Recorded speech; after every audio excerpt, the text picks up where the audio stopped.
Brian Wilson, Mary Catherine Ham, Brian Neiman, today's newsmakers, and you, the Morning Majority. 105.9 FM, AM 630. WMAL. 7:07, happy Wednesday to you. KT McFarland coming your way, Fox News national security analyst. About a half hour from now, we'll talk to Maryland Congressman Roscoe Bartlett in the 8 o'clock hour. And then we'll get back into the whole NTSB recommendation of banning cell phones and cars. That's been a good discussion this morning, hasn't it? Scott Rasmussen joins us, pollster extraordinaire. So this whole race now, the GOP race has been, turned upside down now that Christine O'Donnell has endorsed Mitt Romney, right, Scott? As a matter of fact, I'm pretty sure that will direct the nomination to Ron Paul. I wouldn't be surprised, actually. All right, so we're, about 3 weeks away from the first caucus in Iowa. Do you take these polls seriously now? Are you watching it more closely? Well, I always take polls seriously, but, between now and Iowa, I've got my son's birthday and Christmas and New Year's, and lots of other people have other things going on, too. Mm-hmm. And a lot can change, and it's very difficult because it's difficult to campaign around Christmas. And so right now, it looks like you've got Gingrich and Ron Paul and Mitt Romney all doing well in some polls in Iowa. One of the really interesting indicators, we just did a poll in New Hampshire. It's the first one since Herman Cain dropped out of the race, and we were waiting to see would that support go to Mitt Romney or Newt Gingrich. And in fact, both of those guys lost a point or so. Ron Paul gained 4 points. Really?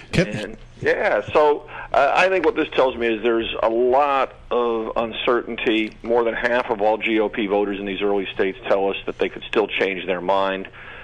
Republicans are looking for the perfect mix of someone who can win the election and do something once they were in the White House. I want to focus on the Ron Paul numbers for a moment, because we talked to a guy named Chris Moody. He's out there on the hustings in Iowa, and he detects a very strong organization, a tremendous amount of loyalty among the Ron Paul supporters. He senses that there's a good organization that will back him up, and that they will come out and turn out in great numbers.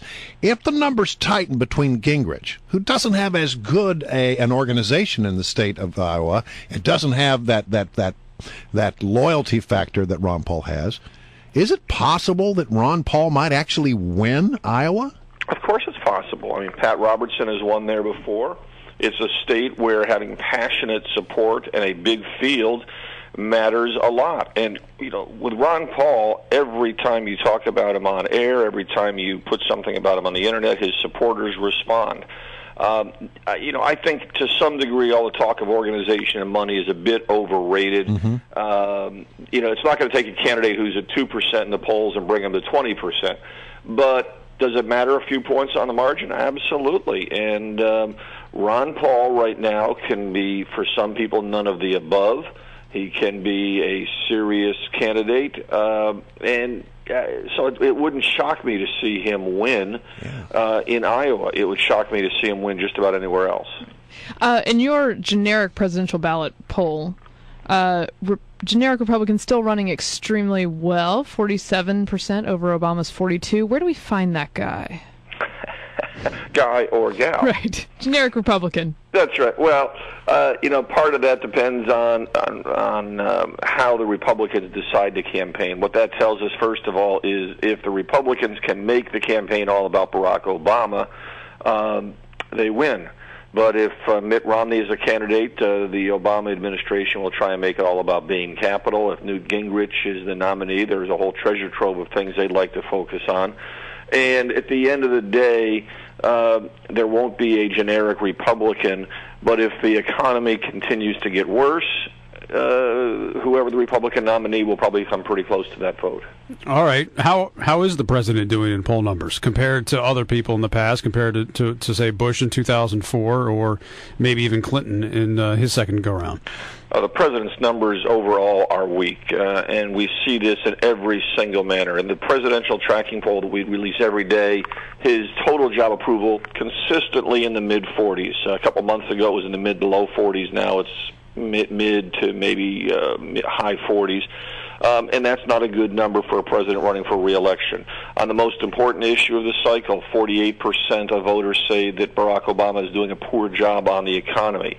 He gets pretty good marks on national security, but nobody thinks that's an important issue. And that's a tough one for the president because if something happens overseas that makes foreign policy a big issue, national security a big issue, it's probably not going to reflect well on the president. So it's all on the economy then for the president, which is what the conventional wisdom has been. I mean, that's what you're saying right now. That is, yeah. I mean, it's 90% of the choice rests on the economy, and it's how people feel about their own finances. It's how people feel about their job situation. And those are tough areas because people, even if there's good news, if we get a good jobs report the next time, people say, well, that's nice. But it will take 3, 4, 5 in a row of those before people feel really good about the job situation. A single bad report will drive confidence right back down. Is the volatility we see in the numbers where people are moving all over the place, they're up on one guy one week and up on somebody else the next, is that unusual, or is it's just to be expected in a process like this? Every election cycle is unique. People like to compare everyone's, this is like 80 or 88 or 2000, but the reality is they all have their own unique features, and this one has been dominated by Mitt Romney. And the volatility on everything else that we see is the resistance of a large number of Republican voters to embrace Mitt Romney. And so they've been looking for a variety of alternatives. And I've got to say that while right now it's a two-person race, I could draw a scenario that a John Huntsman could be competitive. I could draw a scenario that somebody new could still enter the race as late as mid to late January.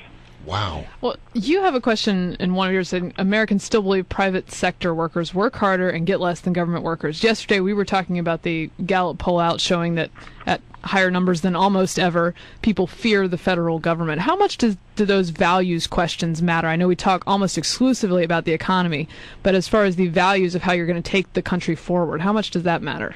It does matter, especially if you can tie it into discussions of the economy. In fact, one of the reasons President Obama is struggling right now with the numbers is because there is a perception that he wants to increase government spending, increase government involvement in the economy.